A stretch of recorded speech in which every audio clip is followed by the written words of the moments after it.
Essa nossa conversa de hoje, ela tem o objetivo de nos esclarecer sobre aquelas questões que, embora sejam simples, muitas vezes nós desconsideramos pela falta de conhecimento. Então, a base desse nosso estudo é de um trabalho feito por um jurista lá do interior de São Paulo, Dr. José Carlos de Luca. Ele escreve já há algum tempo sobre os cuidados que nós podemos adotar em relação à nossa saúde física, à nossa saúde espiritual. E tem um livro bastante requisitado, cujo título é O Médico Jesus, que nós usamos como base para essa nossa conversa de hoje. Então, Dr. Zé Carlos diz assim: nós não vamos, em determinado dia, nos recolher para o repouso e no dia seguinte acordamos doentes, acordamos com uma enfermidade. Na realidade, esse processo ele se desenvolve ao longo do tempo. De fato, se nós tivéssemos uma educação que privilegiasse os cuidados com a nossa saúde, muito raramente nos colocaríamos numa posição de doentes. Porque o que nos habilita aos problemas de saúde não são eventos pontuais, mas sim os nossos hábitos que são acumulados ao longo do tempo. Eu conto sempre uma história de uma família em que pode acontecer a seguinte situação. Normalmente, a esposa chega antes do trabalho em relação ao marido. Certo dia, o marido chegando após a esposa do trabalho, nota que o filho não está na sala para recebê-lo, como é de costume. E ele então pergunta à esposa: onde é que está o Pedro? Ela responde assim: ele está lá no quarto trancado porque teve um aborrecimento lá no colégio e ele se trancou lá no quarto e não quer conversar. Muitas vezes o pai pega um jornal para ler ou liga a televisão para assistir um programa e considera como sendo aquela atitude do filho se recolher por algum aborrecimento como sendo uma atitude de menor valor, uma questão rotineira até. Então, por essas situações que acontecem muitas vezes pela falta de conhecimento, nós vamos nos habilitando a acumular experiências que não nos fazem bem. Porque, de toda forma, vamos fazer uma breve análise. Eventualmente, o pai poderia dizer assim: vamos até lá conversar com o Pedro. E poderíamos explicar para ele assim: meu filho, quantas pessoas no mundo gostariam de estar exatamente no seu lugar? Porque você tem pai e mãe, você tem uma casa onde você pode dormir com segurança, você tem o alimento todos os dias. Quantas crianças gostariam de estar no seu lugar? Muitas vezes, apenas por ter pai e mãe. Não precisa ter tudo que você tem, mas tendo pai e mãe já estariam extremamente felizes. Então, meu filho, não se entristeça. Não perca essa parte do dia que ainda você pode conviver com seu pai, com a sua mãe, conversar, assistir um bom programa, ler um bom livro, eventualmente se encontrar com um amigo ou com uma amiga. Enfim, são pequenas mudanças de comportamento mental que nos habilitariam a evitar essas situações de aborrecimento, de constrangimento, que não nos favorecem. Tem um médico, presidente da Associação Médico Espírita do Ceará, Dr. Francisco Cajazeiras. Ele também se dedica a essas questões relativas à saúde. Não como jurista do Dr. Zé Carlos de Luca, mas como professor de uma faculdade de medicina lá em Fortaleza. E ele escreveu um livro há poucos anos cujo título é O Valor Terapêutico do Perdão. E nesse livro, o Dr. Francisco ele nos chama a atenção para todo o contexto que está envolvido quando nós alimentamos sentimentos que não são favoráveis, como sentimento de ódio, desejo de vingança, em contraposição à necessidade de cultivarmos o perdão sobre qualquer aspecto que possamos analisar. Então ele passa a descrever nesse livro todas as complicações que são decorrentes das pessoas que alimentam sentimentos de ódio, desejo de vingança, que naturalmente trazem reflexos para o nosso coração, para os nossos pulmões, para o fígado, para os rins. Enfim, os sentimentos negativos, eles vão invadindo todo o nosso organismo e nos tiram o equilíbrio que nos traz os sentimentos de saúde. Então, retornando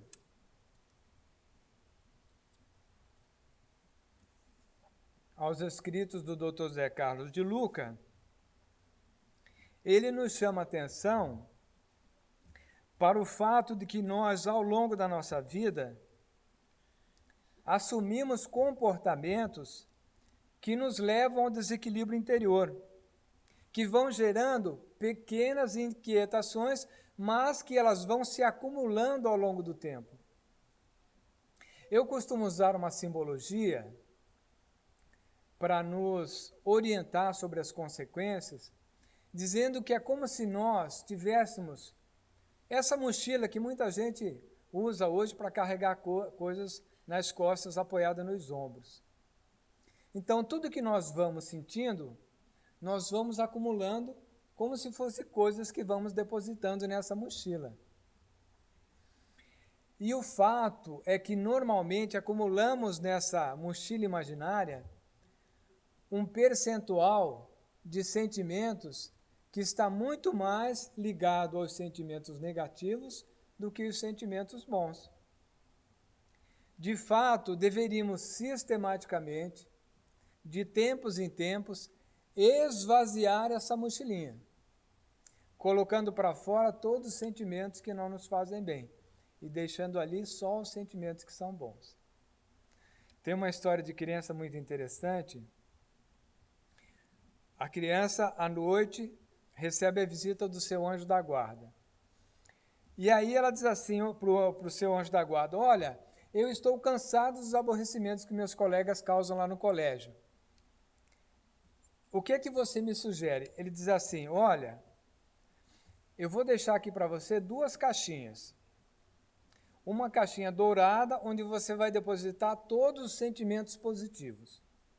E uma caixinha de cor escura, onde você vai depositar os sentimentos diários que não são bons. Daqui a uma semana, eu retorno e nós vamos ver o que vai acontecer com essas caixinhas. E assim fez. O jovem foi acumulando ali diariamente, chegava antes de dormir, ele avaliava o seu dia. O que aconteceu? As coisas boas ele colocava na caixinha dourada. As coisas negativas ele colocava na caixinha escura. E assim fez durante todos os dias antes de se recolher para dormir. Passado então a semana, como havia combinado com seu protetor espiritual, com seu anjo da guarda, eles foram verificar juntos o que havia acontecido. E o anjo da guarda disse assim a ele: então agora vamos fazer o seguinte, você vai pegar a caixinha dourada primeiramente.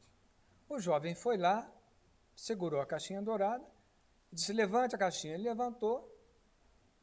Muito bem, pode depositá-la novamente. Agora vamos fazer a experiência com a caixinha escura. O jovem pegou a caixinha escura. Na hora que ele foi levantar, levou um susto, porque a caixinha veio com toda a força para cima. Ele disse: mas o que aconteceu? A caixa dourada está pesada, a caixa escura está muito leve. Aí o anjo da guarda disse assim a ele: pois é, se você observar, a caixinha escura que eu lhe deixei, ela não tem fundo, que é para você não acumular as experiências negativas. E a caixinha dourada, ela é normal, tem um fundo para você acumular as coisas boas. Então, se nós fôssemos educados, como esse anjo da guarda fez com o jovenzinho, nós só acumularíamos as experiências positivas. Lembraríamos das pessoas que gostam da gente, lembraríamos dos elogios que recebemos dos nossos pais, dos nossos professores, dos nossos amigos. Essas seriam as experiências que nós guardaríamos. É como se estivéssemos com a nossa mochilinha nas costas, cheia de coisas, repleta de coisas boas, de motivos de alegria, de contentamento.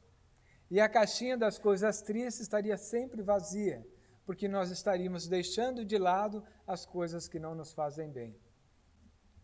E é exatamente essa proposta que o Dr. Zé Carlos de Luca, nesse livro Médico Jesus, ele diz assim: as nossas vidas, a vida de cada um de nós, elas são acumulativas. Todas as nossas tentativas de melhorar resultará em uma vida melhor.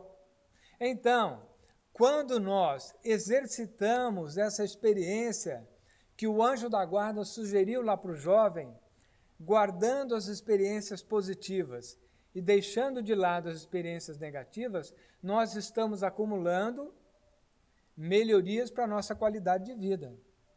Porque a nossa mente, ela não faz distinção entre o que nós estamos vivendo hoje e aquilo que nós guardamos na memória como experiências do passado. De tal sorte que, se retomarmos o livro que eu referi aqui, O Valor Terapêutico do Perdão, o médico nos esclarece que cada vez que nós relembramos um evento do passado que nos trouxe mágoas, o nosso coração sente o mesmo impacto daquele momento do passado em que a situação foi vivida. Porque a nossa mente, ela não faz distinção entre o que estamos vivendo hoje e os acontecimentos do passado.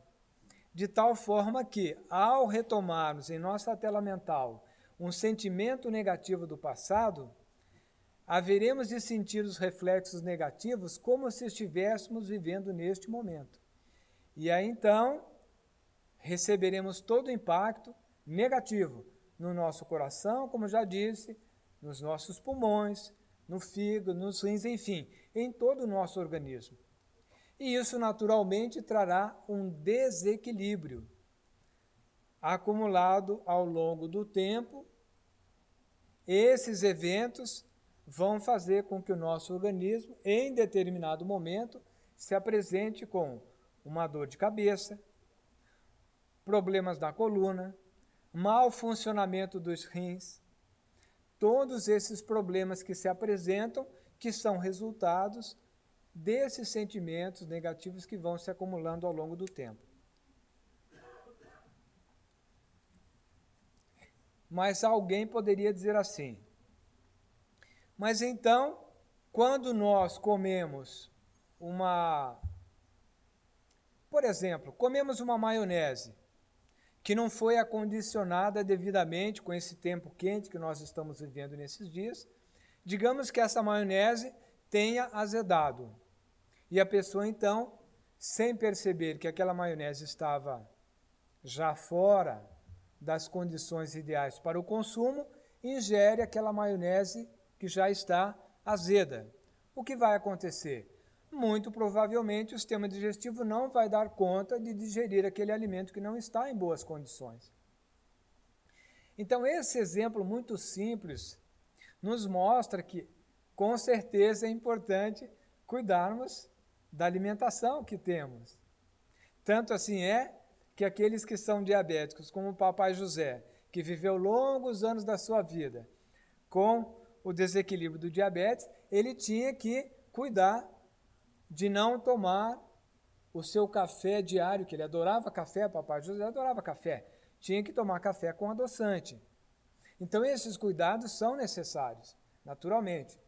Mas, muitas vezes, nós valorizamos exclusivamente os cuidados com a saúde do corpo físico, desconsiderando, como fizeram os pais do Pedro, que estava trancado no quarto, alimentando um sentimento que não faz bem, deixamos de lado, achando que o que importa é apenas cuidar do corpo físico, do asseio, da boa alimentação, dos exercícios físicos, que com certeza são fundamentais para preservar o equilíbrio da saúde física, mas são tão importantes quanto os nossos hábitos de pensamento.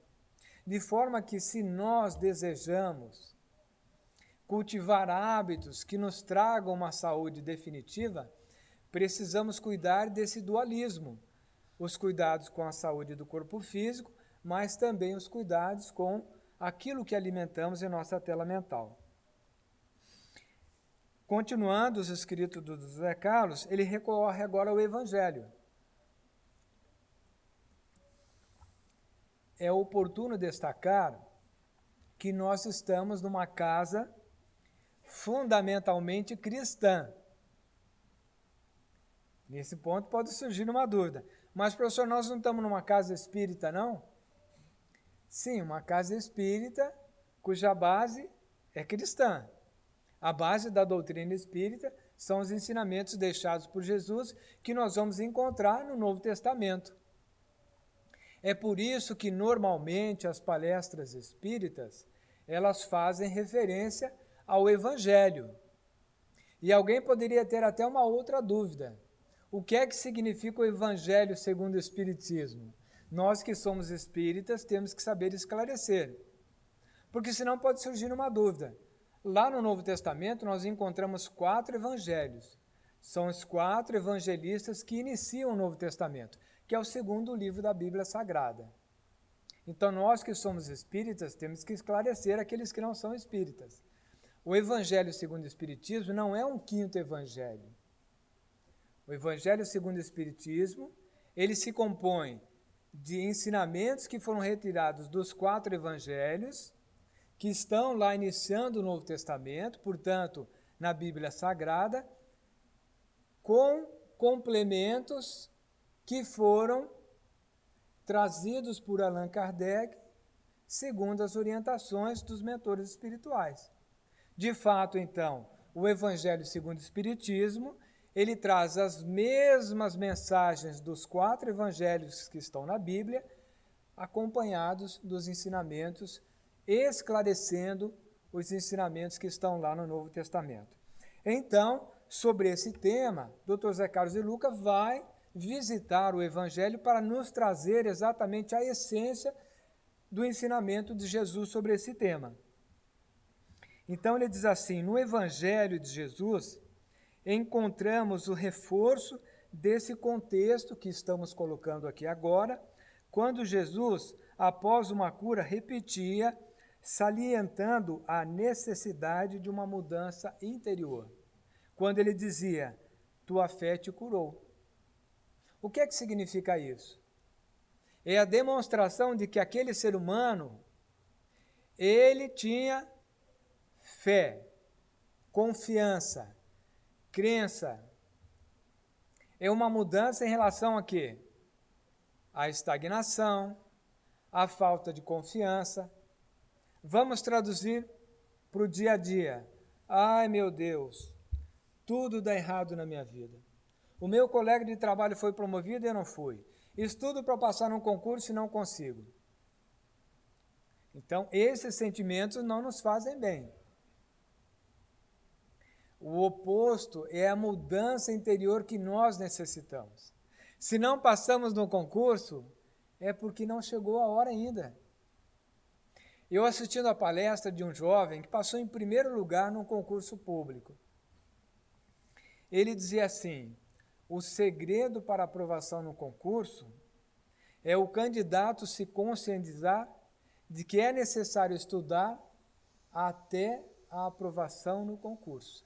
E não estudar para ser aprovado num concurso. O que é que ele estava dizendo com isso? Que é necessário perseverança, continuidade, confiança. Essa é a mudança interior que todos nós precisamos. Confiança de que dias melhores nos aguardam a todos, mas nós temos que fazer a nossa parte.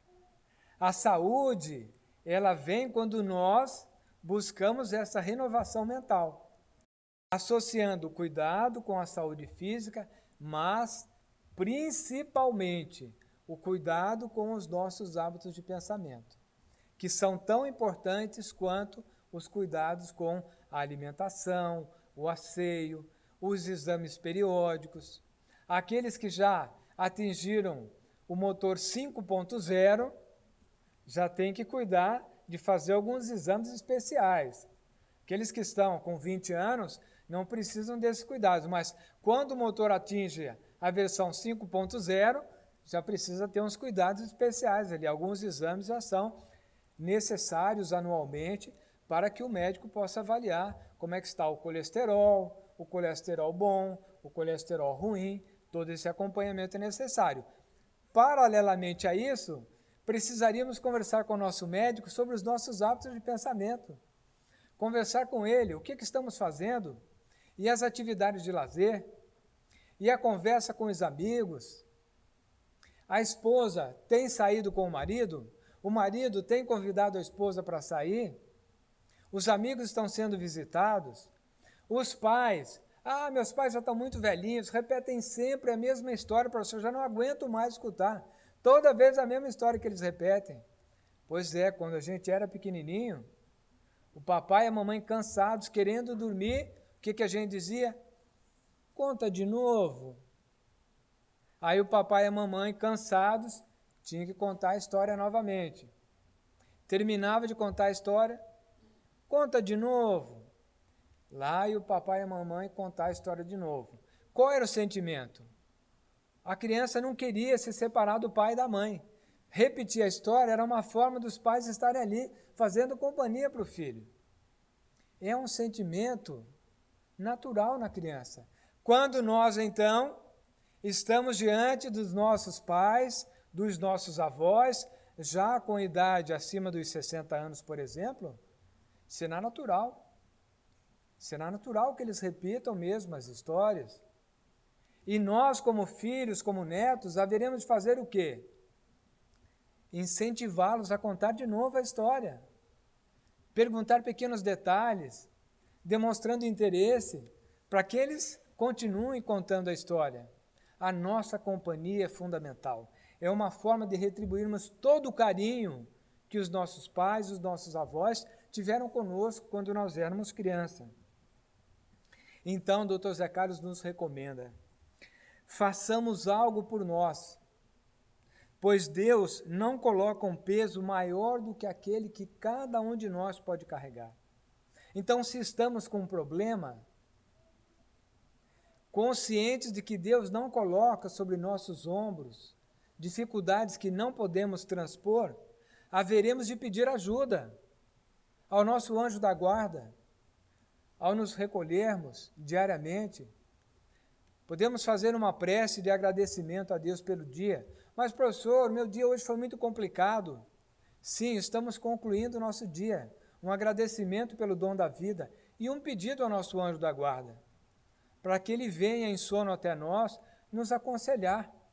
Quais são as medidas que devemos tomar para resolver os problemas do dia a dia?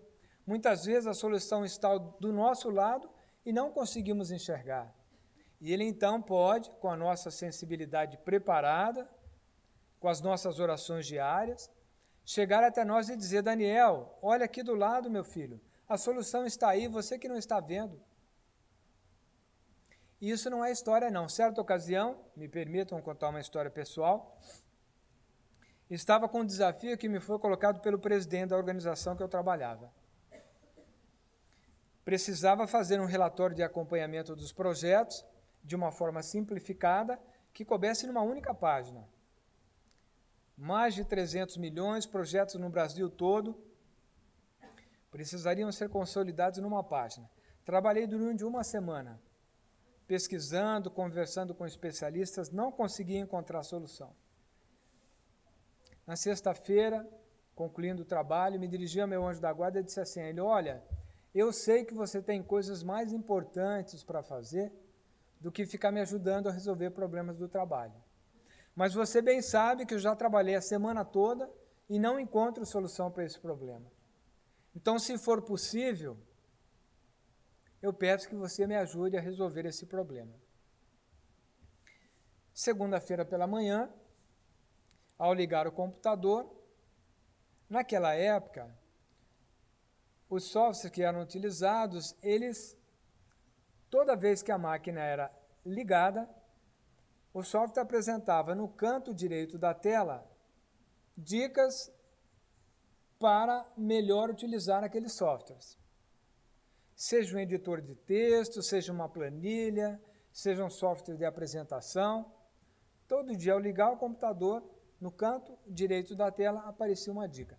Sistematicamente, eu ia lá, clicava, fechava a tela e não lia absolutamente nada.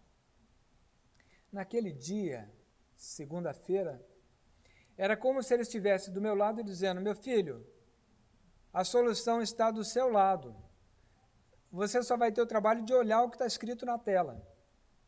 Naquele dia eu olhei a dica que estava ali no software, estava ali uma alternativa da planilha de dados que atendia exatamente a necessidade que eu estava necessitando para resolver aquele problema.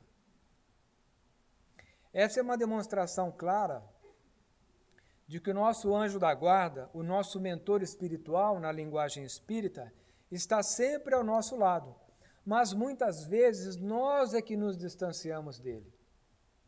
As orações diárias são um mecanismo eficientíssimo para que nós possamos promover essa aproximação, porque justamente nesta hora criamos uma ambiência mental favorável, porque nos distanciamos das preocupações do dia a dia, e quando nos colocamos em oração, a nossa vibração mental ela atinge uma faixa vibratória mais sutil na linguagem espírita, uma vibração superior. E nesse momento, o nosso anjo da guarda consegue a sintonia necessária para se comunicar conosco. É por isso que se nos recomendam sistematicamente o hábito, o cultivo das orações diárias, porque, entre outros benefícios, traz essa possibilidade de aproximação do nosso mentor espiritual, que muitas vezes traz ali soluções que vão responder não só pelas soluções dos problemas do dia a dia, mas muitas vezes nos traz alternativas para uma melhor qualidade de vida.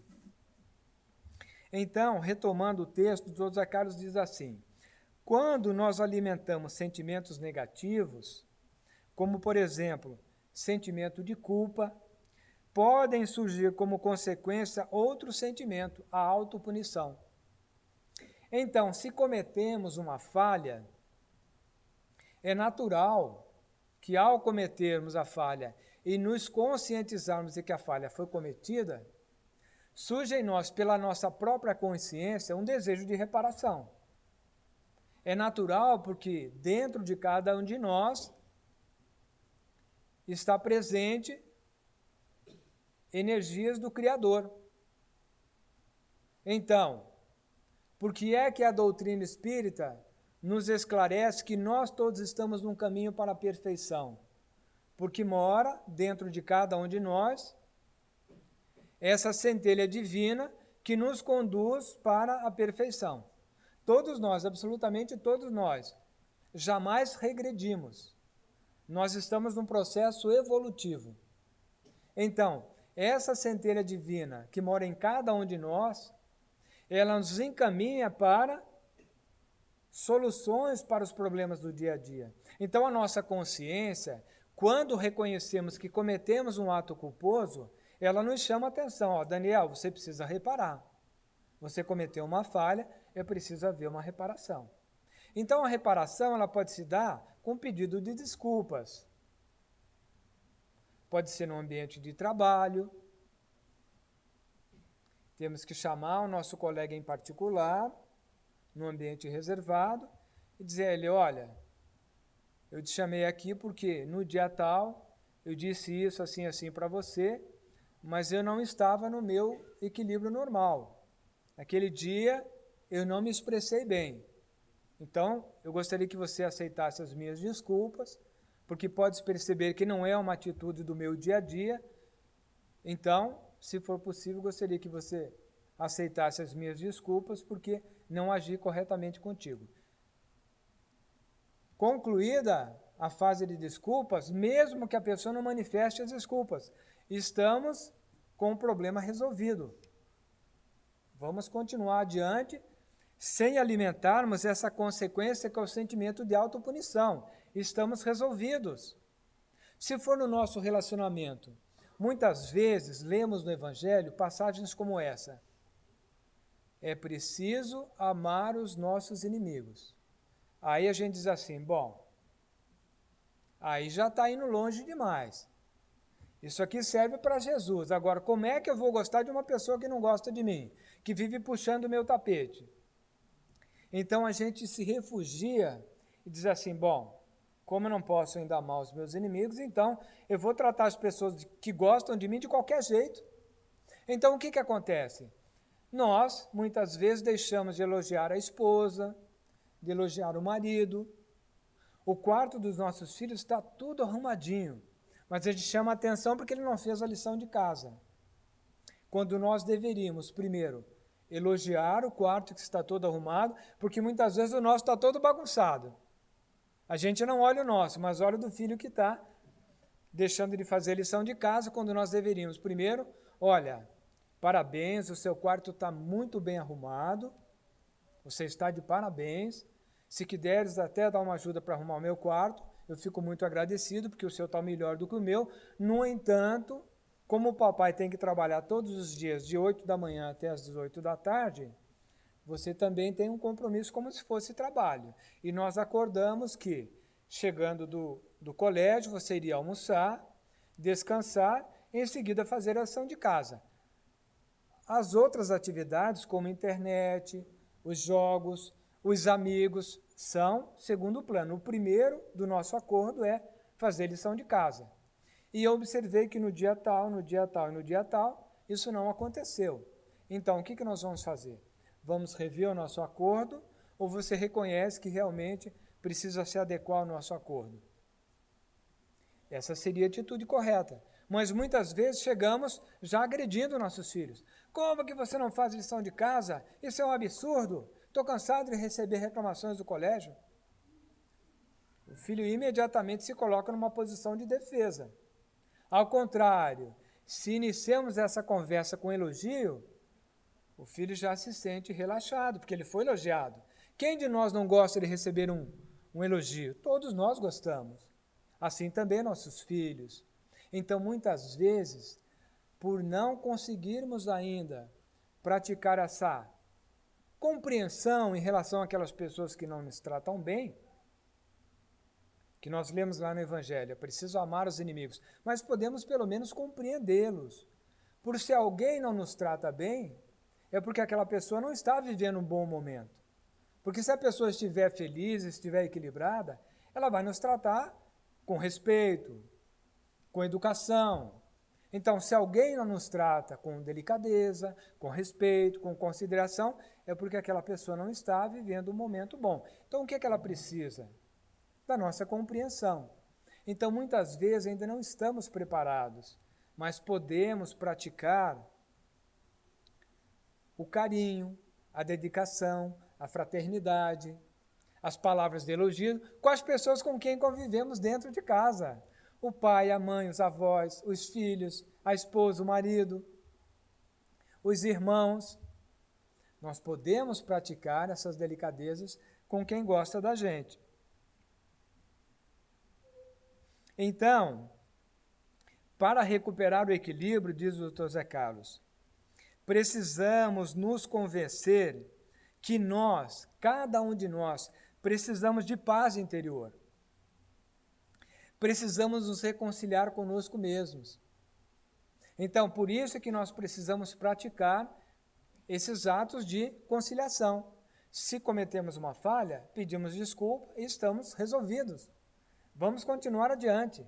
Porque cada vez que ficamos remoendo esses sentimentos de culpa porque fizemos uma coisa errada e não pedimos desculpa e não resolvemos, esse sentimento negativo volta como se estivéssemos vivendo hoje aquele ato que julgamos que não foi correto. E aí volta todo o sentimento de culpa, que não é um sentimento bom, não nos traz nenhum bem-estar. Então precisamos superar esse estágio e promover essa verdadeira reconciliação conosco mesmos. Então, novamente, ele busca lá no Evangelho o ensinamento de Jesus que nos encaminha para essa situação. Se recorrermos ao Evangelho, encontraremos um verdadeiro roteiro como proposta para esses nossos enganos.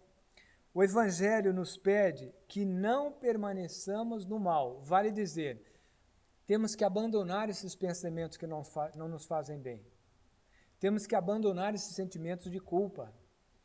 Temos que abandonar esses sentimentos que só nos trazem prejuízo. Porque o mal não nos faz bem a nós, tampouco às outras pessoas.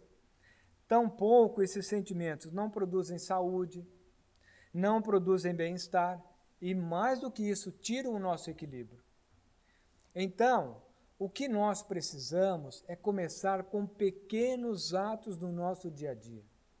Se nós não conseguimos hoje, no estágio de compreensão em que nos encontramos, habilitados a compreender as pessoas que nos ofendem, podemos começar a elogiar as pessoas com quem convivemos, os nossos colegas de trabalho, a nossa esposa, muitas vezes toda arrumada, aquele tempo gasto lá no cabeleireiro para deixar o cabelo bonito. Eu fico imaginando a dor que as mulheres sentem quando a profissional fica lá com aquela ferramenta afastando a unha. Quando bate na minha unha, já sinto uma dor assim que a gente dá pulo. E a mulher toda semana está lá, a profissional, empurrando a cutícula das mulheres para a unha ficar bonita. E nós, os homens que não passamos por essa tortura, sequer elogiamos as mulheres que estão com as unhas bonitas, todas arrumadas. Ela vem com o cabelo todo arrumado, ficou lá, aquele sofrimento, a profissional puxando o cabelo. A gente, quando vai pentear o cabelo, os homens, e enrosca o pente e puxa o cabelo, a gente já fica assustado. Imagina a mulher, lá no cabeleireiro, que ele fica puxando lá com aquela escova, a dor que a mulher não sente. E a gente nem sequer elogia que o cabelo dela está todo arrumadinho. Então, fica a dica aí para a semana. Para os homens começarem a observar as suas namoradas, as suas esposas, as suas mães também. Eu visitava a mamãe já desencarnou, mas com 90 anos, a mamãe queria as unhas bem cuidadas. Ela faleceu com 93 anos, e aos 90 anos ela queria as unhas bem cuidadas, das mãos, dos pés, o cabelo sempre bem penteado. O coração da mamãe, aos 90 anos, era o coração da mamãe quando 20 anos. Ela não trocou de coração, era o mesmo coração. O sentimento é o mesmo. A mulher de 20 anos é a mesma aos 90 anos. Ela continua querendo estar bem apresentada. Então, cabe a nós esses pequenos cuidados. Elogiar a esposa elogiar o marido que está com o cabelo bem cortado, com as unhas aparadas, a barba bem feita, porque a mulher exige, né? Olha, a gente vai sair hoje, barba bem feita, então tem que elogiar o marido. Olha, barba bem feitinha, tem que elogiar o marido também. Então, são essas pequenas coisas no nosso dia a dia que nós podemos implementar a partir de hoje, que vão promovendo essas mudanças no nosso dia a dia. Lembrar dos nossos amigos. Quantas vezes, pelo corre-corre do dia a dia, deixamos de telefonar para um amigo, para um irmão mais velho. Eu estou para ligar para o Francisco, meu irmão mais velho, já faz vários dias. Hoje é oportuno, vou chegar em casa e vou ligar para o Francisco, meu irmão mais velho, saber como é que ele está. Nós temos que aproveitar essas oportunidades. Então, se nós sairmos daqui hoje com uma pequena lição de casa, uma só que seja, elogiar alguém, elogiar a esposa, elogiar o marido, dizer bom dia para os meus colegas de trabalho, elogiar o meu filho que o quarto está todinho arrumado, está tudo em ordem. Uma mudança pequenininha nossa de comportamento, somente uma, e uma relacionada aos nossos hábitos de pensamento. Se estamos com a nossa mente guardada ali uma coisa que fizemos, que não aprovamos, que a nossa consciência está nos chamando a atenção, vamos promover uma reconciliação. Pedir desculpas, telefonar para um irmão que faz tempo que a gente não conversa, porque tivemos uma contrariedade, uma irmã, um irmão, um parente, uma pequena lição de casa para a gente colocar em prática nessa semana, para iniciarmos esse processo de renovação interior. Os segredos para a saúde podem parecer coisas milagrosas, coisas sobrenaturais, mas os segredos para a nossa saúde estão dentro de cada um de nós, com pequenas mudanças que nós podemos fazer, que não nos vai custar absolutamente nada, a não ser o nosso desejo de mudar, de melhorar, para que possamos encontrar verdadeiramente os caminhos para a nossa qualidade de vida, para a nossa felicidade definitiva, que é o que nós todos buscamos incondicionalmente. Uma boa noite a todos, que o nosso Mestre Jesus possa nos acompanhar de retorno a nossos lares em segurança, e também que essas boas energias que cada um de nós está recebendo nesta casa abençoada, que nos acolhe a todos, a Comunhão Espírita de Brasília, que essas boas energias possam também nos acompanhar, beneficiando nossos familiares, nossos colegas de trabalho, nossos vizinhos, enfim, todas as pessoas do nosso relacionamento.